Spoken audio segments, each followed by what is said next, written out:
पीछे पैर पकड़ना, हाथ जोड़ना, मान जाओ शुक्राचार्य जी के पास मत जाओ, अनुनय विनय चरण दबाना, गलती मानना, हाहा खाना, कुछ नहीं सुना। देवयानी ने शुक्राचार्य जी के पास पहुंच गए। इनके शरीर में बुढ़ापा आ जाए और स्त्री सहवास योग्य। श्री सुखदेव जी कहते हैं महाराज पुररवा के एक पुत्र था आयु, उसके 5 लड़के हुए, नहुष, छत्रव्रत, रजी, शक्तिशाली, रंभ, अनेना।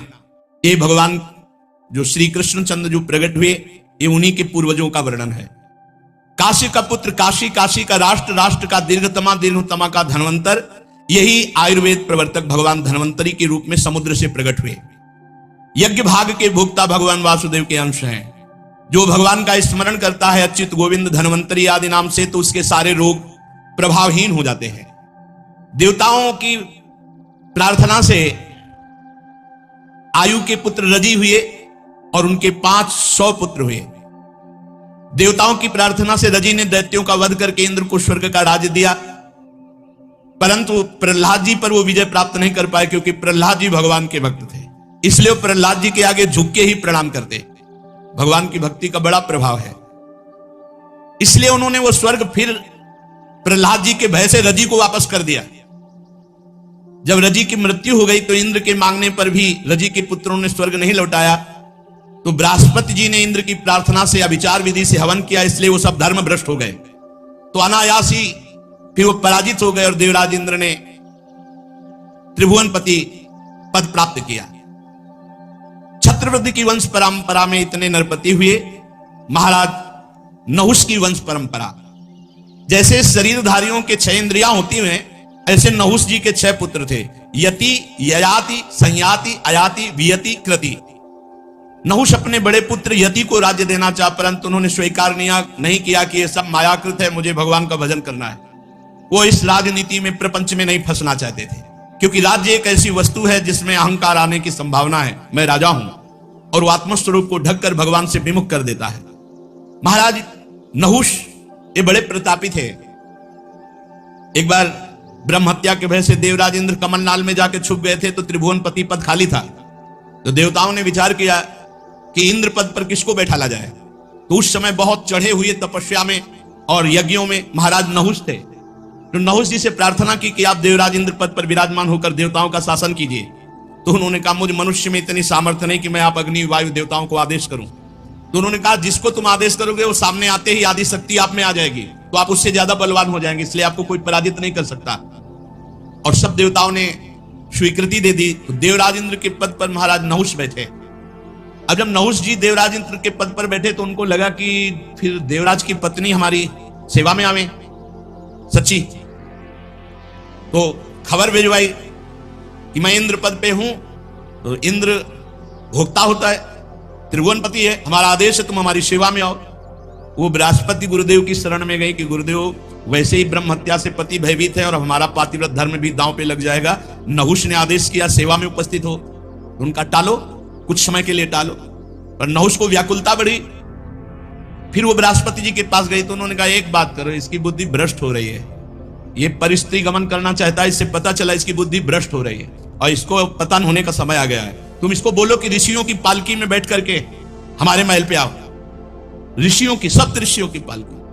अब उसकी बुद्धि खराब, जो जगत बंदनी ऋषि हैं उनको पालकी में जोत दिया और आज्ञा पालन करनी पड़ेगी, क्योंकि देवराज इंद्र पद पे है और जिसको आज्ञा करेगा उसका आधा बल उसके ऊपर आ जाएगा।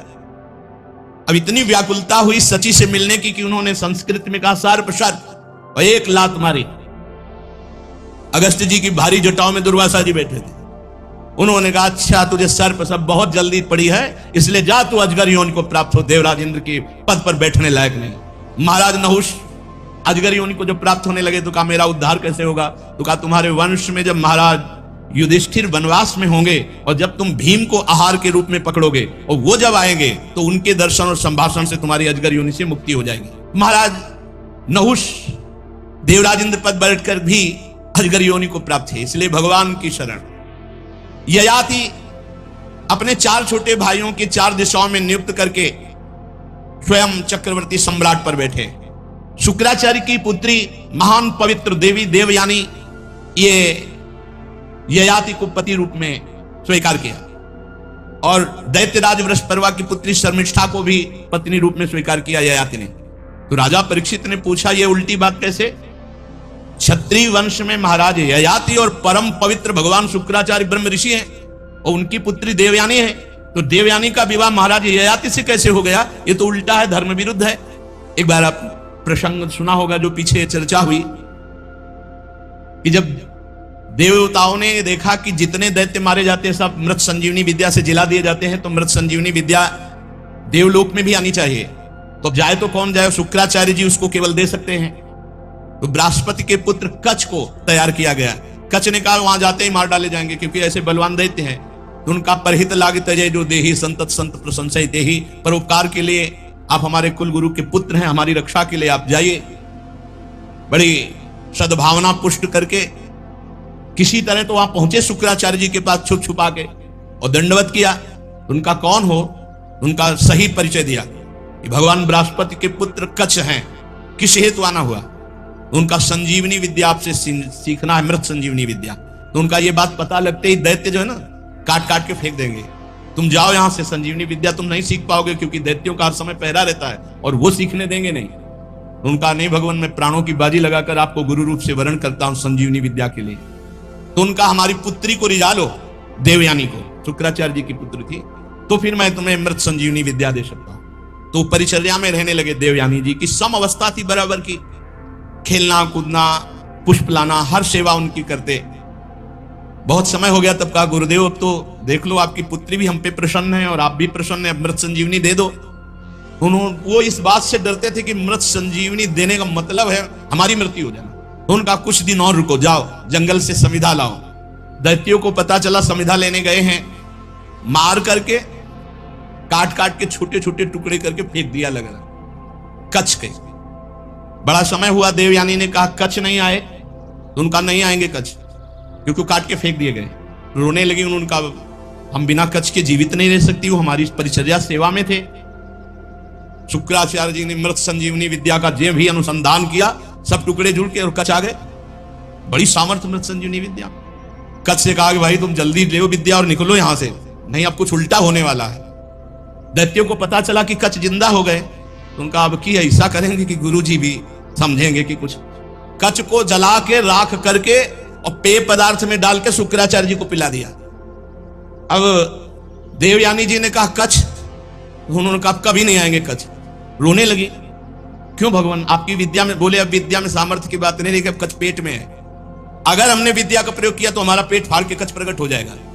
तो रोने लगी देवयानी जी की नहीं हमें कच्छ चाहिए। तो उन्होंने कहा फिर तुम्हें हम मृत संजीवनी विद्या सिखाते हैं, पहले सीख लो और फिर हम मृत संजीवनी का प्रयोग करेंगे तो हमें मार के कच्छ प्रकट हो जाएगा, फिर तुम हमें जिला देना, फिर हम कच्छ को संजीवनी विद्या देके भगा देंगे, अब रुकाएंगे नहीं। ऐसा ही किया। जो ही शुक्राचार्य जी ने मृत संजीवनी विद्या फड़ाक से पेट फाड़ करके कच्छ प्रकट हो गए, तो देवयानी ने संजीवनी विद्या का प्रयोग करके तुरंत शुक्राचार्य जी को जीवित किया और कच्छ को मृत संजीवनी विद्या दी और कहा जाओ यहां से। अब गुरुदक्षिणा की बात आती है जब, तो उन्होंने कहा भगवान विद्या तभी पूर्ण होती है जब गुरु प्रसन्न होकर के गुरुदक्षिणा मांग ले, आप गुरुदक्षिणा मांगिए। तो शुक्राचार्य जी ने कहा हमारी बेटी जो चाहे, तो हाथ जोड़कर प्रणाम करके कहा कि आपकी क्या इच्छा है? तो कहा आपको पति रूप में वरण करने की। बोले कदापि नहीं, आज तक मैं आपकी परिचर्या में आपको गुरु के समान देखा है, आप हमारी गुरु की बेटी हो तो हमारे लिए गुरु के समान पवित्र हो, हम ऐसी कभी भावना ही नहीं की, आप गलत भावना कर रही। तो उन्होंने कहा यदि हमारी बात नहीं मानते हो तो मैं तुम्हें शाप देती हूं कि मृत संजीवनी विद्या व्यर्थ हो जाए। इतना कठिन प्रयास से तो सफलता मिली, अब उनको गुस्सा आ गई। उन्होंने कहा आपने बिना सोचे समझे शाप दे दिया, इसलिए मैं शाप देता हूं कोई भी ब्रह्म ऋषि तुम्हें पति रूप में प्राप्त ही नहीं होगा। और कच्छ चले गए। उसी शाप के वशीभूत देवयानी जी को कोई ब्रह्म ऋषि पति रूप नहीं प्राप्त होना था, पति रूप में।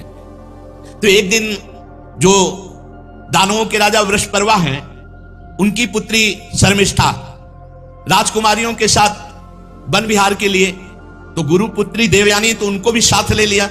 हजारों सखियां और उपवन में टहल रही थी, सुंदर पुष्प से लदे हुए अनेक वृक्ष, सुंदर सरोवर जिनमें कमल खिले हुए थे, भौरे गुंजार कर रहे थे, बड़ा ही सुंदर। उधर ये सब राजकुमारियां स्नान कर रही थी, सरोवर में खेल रही थी, नवयुवती थी और निर्वस्त्र थी।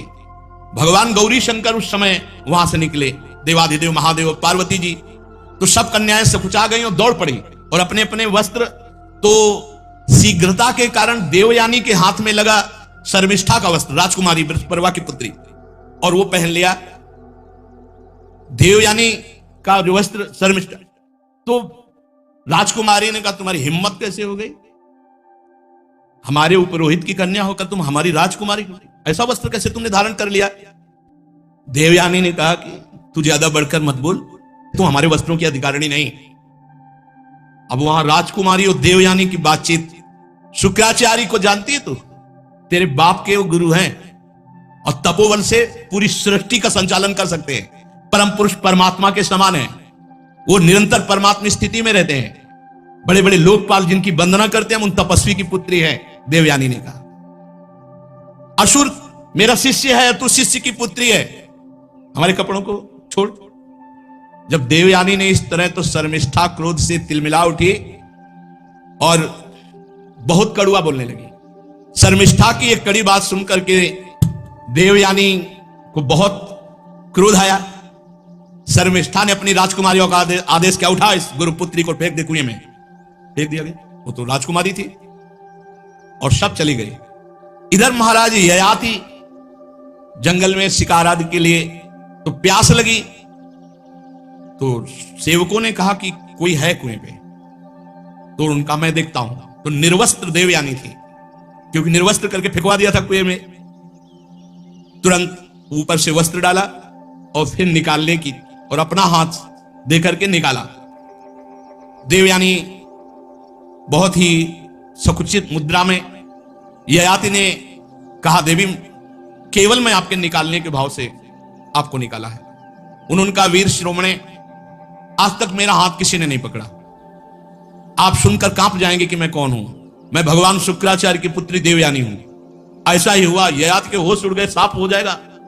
इतने बड़े ब्रह्म ऋषि की पुत्री का स्पर्श उनका मैंने केवल निकालने के उद्देश्य से, उनका डरो मत, ये मुझे पता है कि मुझे कोई ब्रह्म ऋषि स्वीकार नहीं करेगा, क्षत्रिय राजकुमारी स्वीकार करेगा, मुझे साफ है, इसलिए हम तुम्हें पति रूप में वर्ण करती हैं।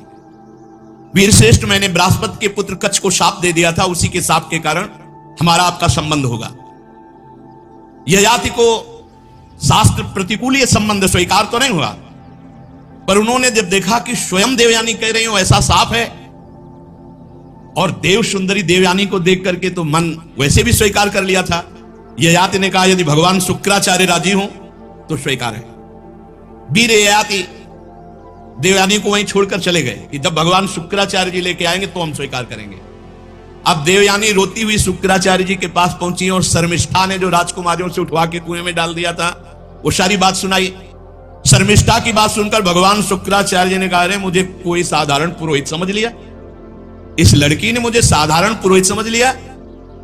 अरे मैं अपनी इच्छा करूं तो नया देश रच सकता हूं। देवयानी को लिया और कहा ऐसे राजा के यहां से निकल चलो। जब बृहस्पति को मालूम हुआ कि अगर शुक्राचार्य जी नाराज हो गए तो हमारा अस्तित्व ही नहीं रहा, तो चरणों में आके गिर गए। शुक्राचार्य जी ने बृहस्पति से कहा कि मैं अपनी पुत्री का अपमान नहीं सह सकता, जिसमें पुत्री राजी हो वही काम करो तो मैं रुक सकता हूं। बृहस्पति ने कहा जैसी आज्ञा महाराज। देवयानी से पूछा तुम क्या चाहती हो, तो उन्होंने कहा मैं जिसे पति रूप में वर्ण करूं उसकी दासी बनकर तुम्हारी पुत्री आजीवन के लिए समर्पित हो जाए। शर्मिष्ठा को दासी बना करके रखने के लिए बृहस्पति ने कहा पुत्री अगर तुम नहीं मानती तो पूरा राज्य संकट में हो जाएगा। शर्मिष्ठा ने अपने परिवार वालों को संकट से मुक्त करने के लिए देवयानी की बात स्वीकार कर ली और दासी का वेश धारण करके ययाति महाराज को जब देवयानी दी गई तो शुक्राचार्य जी ने बड़े उत्साह से देवयानी का विवाह राजा ययाति के साथ कर दिया और शर्मिष्ठा दासी के रूप में दी गई। जब ययाति महाराज पाणी ग्रहण किए तो देवयानी ने कहा एक बात ध्यान रखना, ये दासी कभी तुम्हारे नजदीक नहीं दिखती, क्योंकि राजकुमारी है, वो भी सुंदर है, बृहस्पति की पुत्री। तो उनका कभी इसको अगर आपके समीप देखा, डरते थे महाराज ययाति देवयानी से क्योंकि शुक्राचार्य जी पावर थे। उन्होंने कहा कि कभी सेज पर नहीं स्वीकार करूंगा। अब एक दिन देवयानी जब पुत्रवती हो गई थी तो शर्मिष्ठा ने महाराज ययाति जब उधर गए हुए थे तो एकांत देश में राजा को पकड़ा और कहा महाराज आप मेरे पति हैं। वह नहीं तुम दासी हो। तो किसकी दासी हूं? देवयानी की ना। तो दासी जिसकी दासी उसका पति भी उसका पति होता है। उसने राजा की पुत्री थी, बड़ी प्रवीणता से महाराज ययाति को अपने वश में कर लिया। शर्मिष्ठा राजकुमारी थी, महाराज ययाति को अपने अधीन कर लिया। पता नहीं चला देवयानी जी को। देवयानी जी के दो पुत्र हुए, महाराज यदु परम पवित्र, इन्हीं के वंश से यदुवंशी भगवान श्री कृष्णचंद्र जी इन्हीं के वंश में प्रकट हुए। यदु और तुर्वश और बृहस्पति की पुत्री शर्मिष्ठा के 3 पुत्र हुए, द्रुहि, अनुपुरु। एक दिन देवयानी वन विहार में घूम रही थी तो देखा वन में 3 राजकुमार राज चिन्हों से युक्त। उनका चक्रवर्ती सम्राट महाराज ययाति के तो 2 पुत्र हैं, और ये राजकुमार जैसे चिन्ह धारण किए हुए पुत्र के नजदीक गए, बोले तुम्हारे पिताश्री कौन है? बोले महाराज चक्रवर्ती सम्राट ययाति। ययाति किसके पुत्र हो तुम? तो कहा मां शर्मिष्ठा के। देवयानी जी तुरंत ययाति के हाजिर हो, ययाति से कहा तुमसे कहा था इसको स्वीकार, हमारे 2 उनके 3। नाराज हो गई देवयानी जी। अब देवयानी जी इतना क्रोधित हो गई कि गुस्सा में भरकर छोड़ दिया और शुक्राचार्य जी के पास पहुंच गई। ययाति जी पीछे पीछे पैर पकड़ना, हाथ जोड़ना, मान जाओ शुक्राचार्य जी के पास मत जाओ, लेकिन उनको अपने जानते थे ससुर जी कुछ न कुछ रच देंगे। अब अनुनय विनय, चरण दबाना, गलती मानना, हाहा खाना, कुछ नहीं सुना। देवयानी ने शुक्राचार्य जी के पास पहुंच गई। शुक्राचार्य जी ने कहा क्या हुआ बेटी? बोले इस स्त्री लंपट ने हमारी आज्ञा नहीं पालन की, इसने दासी के गर्भ से 3 पुत्र उत्पन्न किए, हमारे गर्भ से 2 पुत्र, इसलिए इनको दंड दे दो। बोले तुम ही बता दो, भाई इनके शरीर में बुढ़ापा आ जाए और स्त्री सहवास योग्य न रहे। अब तुरंत महाराज ययाति, जो ही शुक्राचार्य जी तो ऐसे जल फेंकने की जरूरत थी, अब वो बूढ़े हो गए, किसी काम के नहीं। ययाति ने कहा आप खुश हो, तुमने अपने पैरों में भी तो कुल्हाड़ी मार ली। अब देवयानी को फिर चेत आया, तो ययाति देवयानी से जो विनय की वो सुनने लायक है। उन्होंने कहा कि मैं विषय भोग करते करते आज तक तृप्त नहीं हुआ, और बिना इसकी अनुभूति के, तृप्ति के कोई वैराग्य नहीं धारण करता, इसलिए हम पर कृपा करो। महाराज ययाति देवयानी से। अब देवयानी प्रसन्न हो गई, देखा कि अब तो शुक्राचार्य जी से कहा औषधि दो, कुछ उपाय करो कि बुढ़ापा जाए, जवान हो। फिर तो उनका जो पुत्र अपनी जवानी दे दे, उसकी जवानी लेकर के फिर ये गृहस्थ धर्म का प्रयोग करे। अब वो हल तो मिल गया, तो सबसे बड़े पुत्र देवयानी के से संसर्ग जो प्रकट हुए थे महाराज यदु। यदु से कहा कि आप अपनी जवानी हमें दे दीजिए। तो उनका किस काम के लिए, कार्य क्या है? तो उनका मैं अभी भी इस विषय भोगों से तृप्त नहीं हुआ। नहीं, कदापि ऐसा नहीं हो सकता। और मनुष्य जब तक विषय सुख का त्याग नहीं करता, वैराग्य नहीं होता, तब तक उसे तत्व ज्ञान नहीं होता। इसलिए मैं ये स्वीकार नहीं करता। महाराज यदु ने मना कर। तुर्वश, दयु, अनु जो शर्मिष्ठा के भी पुत्र थे, उनसे भी कहा। उन सब ने कहा नहीं, जैसा हमारे बड़े भाई कहते हैं वैसे हम स्वीकार, हम नहीं जवानी देंगे। पुरु से कहा। पुरु ने कहा पिताश्री आप ही हमारे परम पद हो, बहुत धर्मात्मा पुरुष भी। पुत्र का वास्तविक शरीर पिता का ही अधिकार है। ऐसी अवस्था में मांगने की बात कर रहे हो आप? हम आपका उपकार का बदला नहीं चुका सकते। आप हमारे माता पिता हैं, ये शरीर आपका है, ये जवानी आपकी है। मैं आपका बुढ़ापा और इंद्रिय शक्तिहीनता स्वीकार करता हूं, आप हमारी जवानी स्वीकार करें, जैसा चाहें वैसा उपभोग करें। पिता का अगर आज्ञा का पालन न करे तो पुत्र क्या हो? तो पुत्र नहीं है। पुरु ने बड़ा आदर करके पिता का बुढ़ापा स्वीकार किया और इंद्रिय शक्तिहीनता स्वीकार कर ली। महाराज ययाति बहुत अंदर से प्रसन्न हुए कि पुत्र हो तो महाराज पुरु जैसा। 1000 वर्ष अपने पुत्र के यौवन का उपभोग किया। फिर वही तृष्णा वैसे, इसीलिए ये समझने के लिए चरित्र सुनाए जाते हैं। फिर वही तृष्णा वैसे ही, कोई तृप्ति नहीं, फिर वही चाह। महाराज ययाति को भोगों से तृप्ति नहीं, ऊब कर छोड़ना पड़ा। मतलब गजब हो गया इन दुष्ट इंद्रियों का। महाराज जब एक दिन देखा कि मैं इतना नीच हो गया हूं कि अपने पुत्र की जवानी भोग रहा हूं, फिर भी नहीं, अब नहीं। देवयानी से कहा भृगुनंदिनी, पृथ्वी में मेरे समान कोई विषयी होगा? इंद्रियों का गुलाम हो चुका हूं, कोई परमार्थ की वृत्ति नहीं रह गई। केवल विषय सेवन, अपने पुत्र की भी जवानी भोग लिया, आज तक कभी तृप्ति नहीं हुई। नहीं, अब नहीं प्रिय, अब नहीं। बस यही बात जिसके जीवन में आ गई, अब लो नशानी, अब ना नशइयो, जीत गया। जो इंद्रियों को छूट दे देता वो कितना भी बड़ा विद्वान या बलवान हो, नष्ट हो जाता है। राम कृपा भव निशा सिरानी, जागे पुण्य न नशइयो, अब लो नशानी, अब ना नशइयो। बहुत हो गया, अब इंद्रियों का खिलवाड़ नहीं। विषयों का सेवन करते करते हाय हाय मेरे पुत्र की 1000 वर्ष आयु मैंने भोग ली, फिर भी वही भोग लालसा। इस वासना और भोगों की तृष्णा का अंत नहीं। आज मैं परमात्मा को साक्षी करके निश्चित करता हूं कि आज के बाद इन भोगों को स्वीकार नहीं करूंगा। यही जय है। जिसकी समझ में जब आ जाए और निश्चय कर ले, वही जय है। ययाति ने अपनी जो पुत्र की जवानी थी पुरु को लौटा दी, बुढ़ापा ले लिया और निश्चिंत होकर भगवान के चिंतन में लग गए। दक्षिण पूर्व दिशा में द्रुहि, दक्षिण में यदु, पश्चिम में तुर्वस, उत्तर में अनु को राज्य देकर अपने सिंहासन पर पूर्व को बैठाला और आप सब कुछ त्याग कर वनवास ले लिए। बहुत वर्षों तक घोर तपस्या परायण रह करके आप विचार करो, यह है निश्चय। जब छोड़ दिया तो छोड़ दिया, चल दिया। बहुत कठोर तप करके वन में जाकर समस्त आसक्तियों का त्याग करके आत्म साक्षात्कार करके त्रिगुण में लिंग शरीर को भस्म करके परमात्मा वासुदेव की भागवतिक गति को प्राप्त हुए महाराज ययाति, जो बड़े बड़े संत जन प्राप्त करते हैं।